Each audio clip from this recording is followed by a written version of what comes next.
In this video, after an unexpected win last time out at Suzuka, we are back at St Crew for the next round of the FIA Manufacturer Series here on GT Sport. And something happens in this one which had me saying something I'd never ever thought I'd be saying. Please Polyphony, bring back the penalties.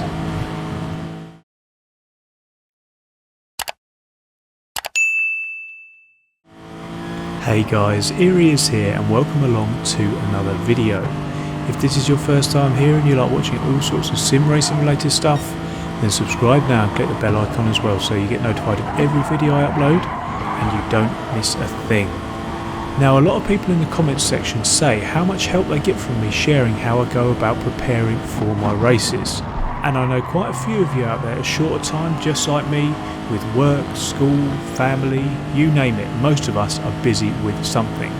So in a hope to provide you with some real value here, I thought I'd share my entire preparation process, right down to before I even turn a wheel on a track prior to taking part in any important race. I say important race, they all laugh at me right now because I share them with you guys. So let's start from the very beginning. Whenever there is a new race, before I even get out on track, I head over to the top 10 times and load up the replay of the best driver who is using the same car as me. However, if no one is using the same car as me, I just load the best time. I then have a look at that, and because outside of the office I have a brain like a sieve, I take notes. Now, you can do this anywhere. Because I have a second screen due to the streaming that I do, I have it there, but you don't need that. Prior to having that second screen, I did it on my phone, and if you don't have a phone, you could even write it down on a bit of paper, so no excuses for that one. The main point I'm getting to here is that I have some sort of loose structure to attack when I do finally go out on track. And here, I may as well show you, are my exact notes for this race. See? Absolutely nothing special going on here. I'm just making notes of the braking points and gearing I should be in for each corner, but other than that, that's all I need. I will then switch the ghost to the bottom of the top 10 times, so the 10th time in the region, and then I head out for some practice. Now, loading up this specific ghost gives me a visual representation of how far away I am from the top 10 times. It makes for good motivation for me and gives me something to chase. Now, my favourite quote is a quote by James Cameron, and I actually feature it on my Patreon page if you guys have seen it, which says, "If you set your goals ridiculously high and it's a failure, you'll fail above everybody else's success." So to put that into context here with Gran Turismo Sport, if I try and beat the 10th best person in the region and I don't quite get there but I get close, I will have made myself fast enough to beat most people in the lobby I eventually end up in. Now, I tend to allow myself about 10 laps of practice or half an hour, depending on how that looks like, and using this method I've just shared, I managed a 2 minute 16.239, which was 1.4 off the 10th best time in the region, and for context it was 1.6 seconds off TRL Lightning and just 0.6 off Key. So I was happy with where I was heading into this one. Now, before we get into the race itself, there's one other thing I should mention. Once I've practiced, or before I've practiced, depending on how my day's going, to get the strategy, I will then go and watch another region that is ahead of my time zone here in the UK to work out a few extra things. So during the week I'll check it out on my lunch break, or on the weekends I'll check it out while I'm enjoying my weekend mornings. So two things I concentrate on and are trying to work out there are the quali strategy and the race strategy. So first up is the quali strategy, and what I mean by that is how have they attacked quali? What tyres did they use? How many laps did they fuel save for? What lap did they do their fastest lap on? Now, I'm just caveating that I won't follow this completely, as the people that I watch are top split drivers and it may not work for me, i.e. I might not be quick enough. For example, these top guys are good enough to go for it on the final lap, however I'm not always comfortable risking it, so sometimes I'll add a contingency somewhere, but I will loosely follow this best practice. Next up is race strategy. I look for similar sorts of things here, things like what tyres did they start on, how many stops they did, when they made those stops, are they fuel saving, Are they taking care of their tyres? I note this all down on that very same document. You may have made it out on the notes that I showed before, so I know exactly what I'm going to try and do before I even start the race. To save you guys searching, this is the driver I watch, Akaji. Now I have no idea what he's saying because I don't speak Japanese, but I get an immense amount of value off this driver week after week after week. So I've got absolutely no problem giving him a shout out. Now I suggest you go and follow him if you want to follow what I do and get a head start of your next FIA. And now that I've explained all of that and how I'll go about everything that I do before I start a race, with the aforementioned in mind, I went into quali. So looking at the lobby then, it's another stacked one. I just crept into this one. As you can see here, we are car number 20, which means, for those that don't know, we have the 20th highest driver rating in the lobby. 20th highest or last, whichever way you want to look at it, which also means the game expected absolutely nothing from me here. Going into this one, the aim is going to be just don't come last. And I'm a bit nervous, gotta be honest, due to my door number. And despite everybody running off into the distance and me being left on my own fuel saving, I stuck to the plan that I had researched earlier and put my faith in my notes and my own preparation. I fuel burned on laps 1 and again on lap 2, just as I planned. Coming in at the end of lap number 2 for some new boots, again, just as I planned, and then fuel saved again on my outlap. I then waited for my opportunity and latched onto the back of a group of 4 cars to allow me to take advantage of the tow, which is a massive factor around here. I crossed the line with 18 seconds to go and got to work on this, which will be my one and only shot at putting in a decent quali lap here.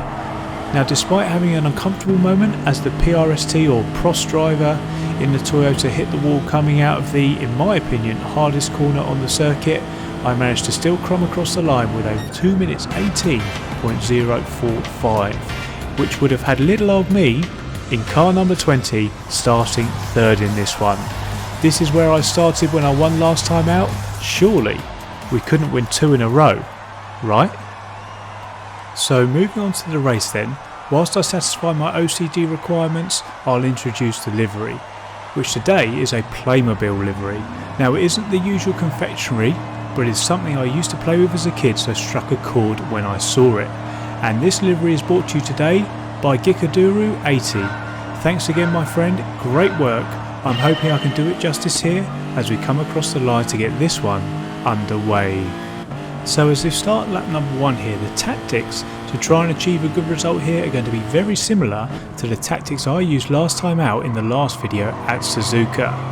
There are so many long fast aspects of the track that the slipstream plays a big part here, as I've mentioned, so there is no point trying to make a break for it because you'll never break away and all you'll be doing is burning more fuel and encouraging people to race with you, increasing the chances of incidents, and all you'll be doing as well is punching a hole through the air and dragging everybody along behind you. So I'm going to sit behind these two for now and then see how the race evolves later on.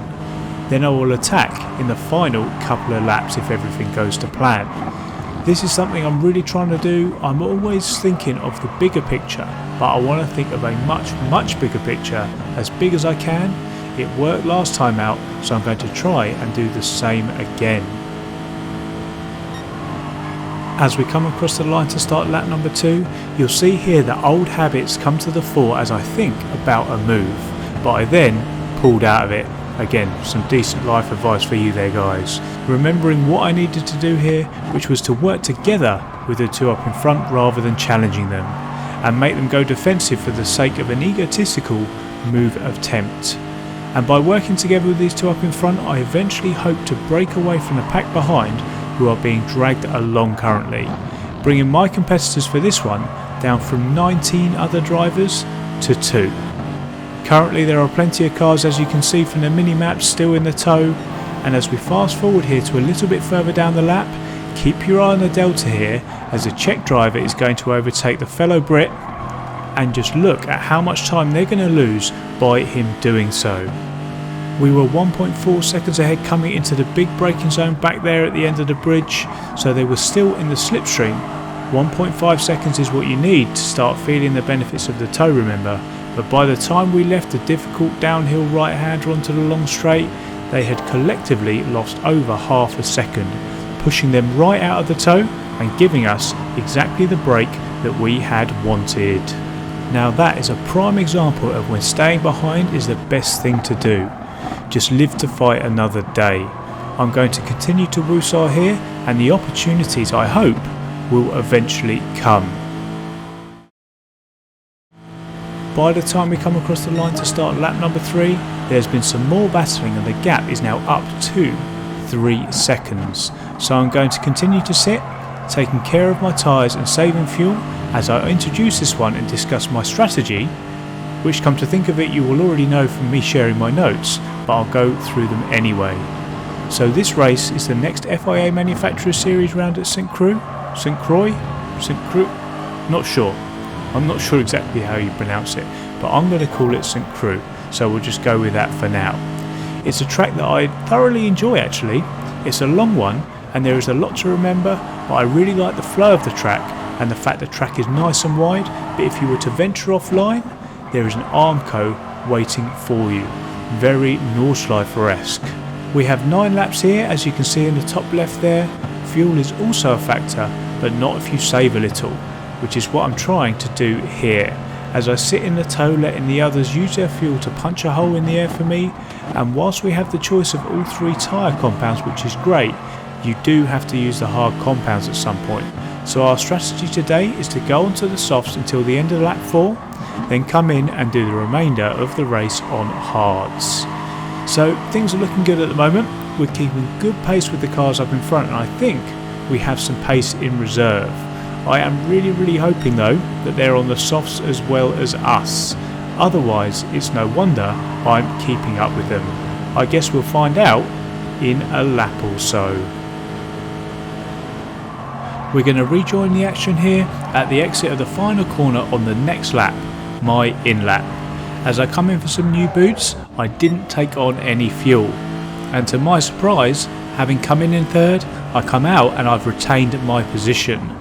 I am worried at this point though, having been on the softs previously, that the 2 ahead were on hards as they didn't come in when I did, which I felt was right for these soft compound tyres.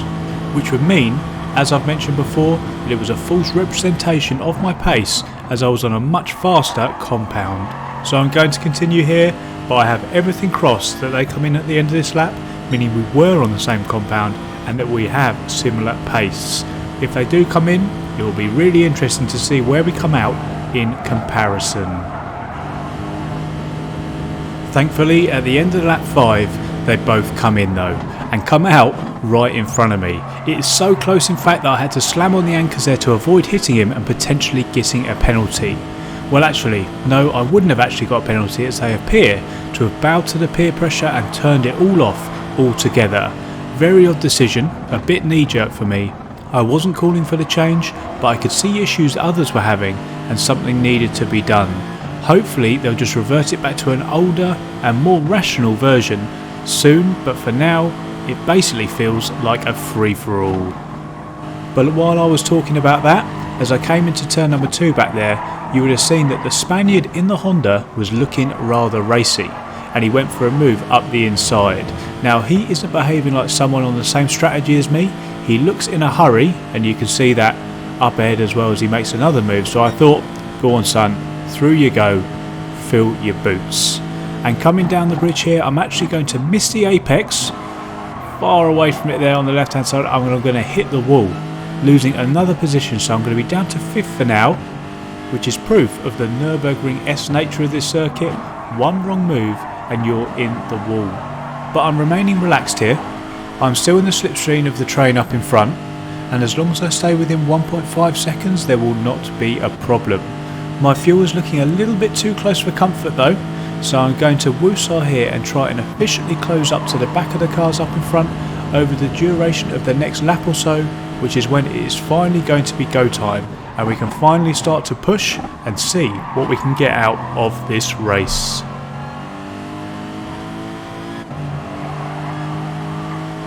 And as we come out of the final corner here, as we're about to start lap number 8, I have bided my time, got myself into a good position, and with 2 laps left now, I'm going to make my move. It is go time.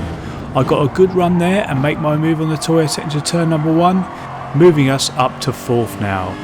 I'm going to now sit behind the vet during the twisty section, as the next opportunity is going to be the big braking zone at the bottom of the long straight. And when we get there, the Brit is going to dip 2 wheels onto the gravel and get sucked out wide, promoting us up to 3rd.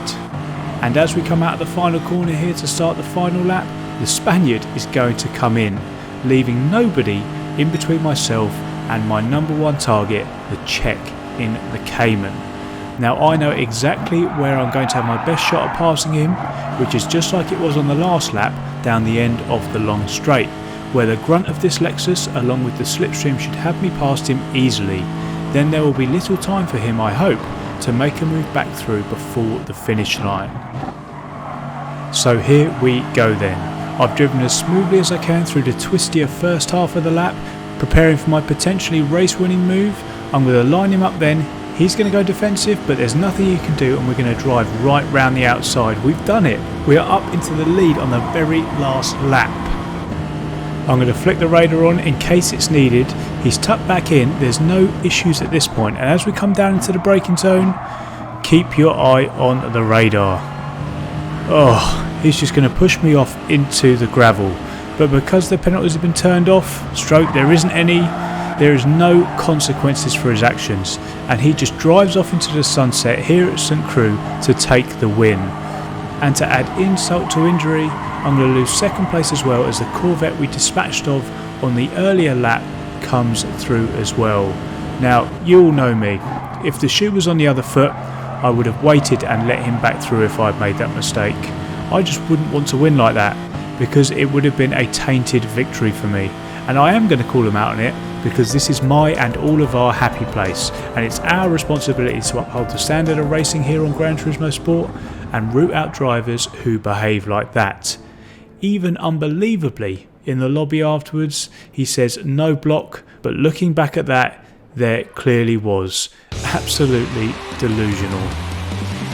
As I say, if that was me, I just generally wouldn't be able to celebrate if a win came my way like that.